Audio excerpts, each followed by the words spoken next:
কালকে আমায় জিজ্ঞেস করছিল রাম মন্দির নিয়ে আপনার কি বক্তব্য, যেন আর কোনো কাজ নেই। আল্লাহর কসম খেয়ে বলছি,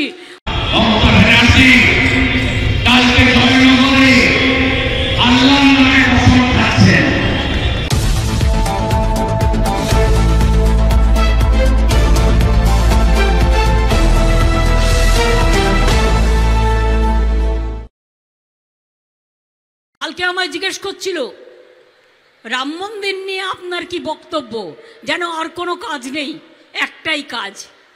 আমি বললাম ধর্ম যার যার নিজের, উৎসব কিন্তু সবার।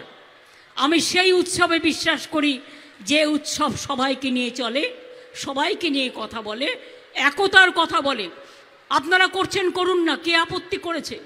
আপনারা কোর্টের আন্ডারে করছেন, ইলেকশনের আগে একটা গিমিক শো করবেন বলে আমার কোনো আপত্তি নেই তো।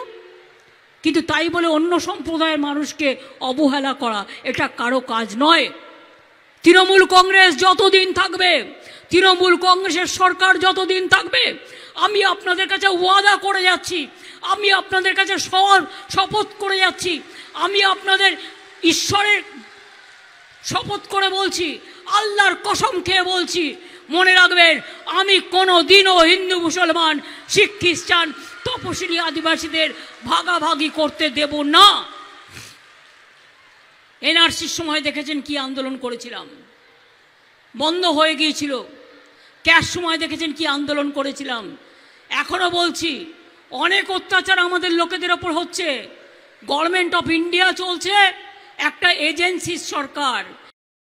এই রাজ্যে ধর্মনিরপেক্ষতার নামে যেভাবে হিন্দুত্বের উপরে আক্রমণ হচ্ছে, এর জন্য আপনাদের জাগ্রত হতে হবে।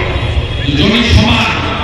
মমতা ব্যানার্জি কালকে জয়নগরে আল্লাহর নামে কসম খাচ্ছেন, ভারতীয় জনতা পার্টির বিরুদ্ধে বলতে গিয়ে রাম মন্দিরের বিরুদ্ধে বলেছেন।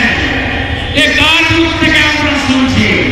আর ওদিকে বিকাশ ভট্টাচার্য সরকার বড় ধর্মনিরপেক্ষ সাজার জন্য রাস্তায় দাঁড়িয়ে গোমান শোনাচ্ছে।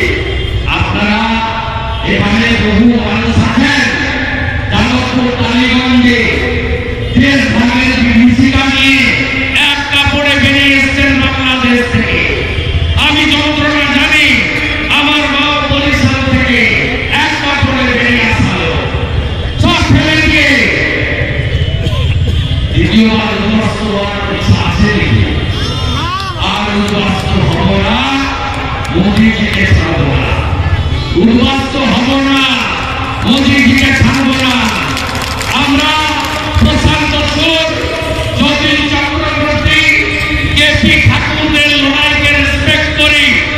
উদ্বাস্তুদের জন্য প্রশান্ত সুর, যতীন চক্রবর্তী এই টালিগঞ্জ যাদবপুর এলাকায় অনেক কাজ করে গেছেন।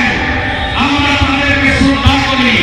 আজকে বাঙালি উদ্বাস্তু, হিন্দু উদ্বাস্তু, মতুয়া সমাজ, তারা এই মমতা ব্যানার্জির আমলে আক্রান্ত। আমাদের সরকার 19 সালে আইন পাস করেছে সিএএ। কিছুদিনের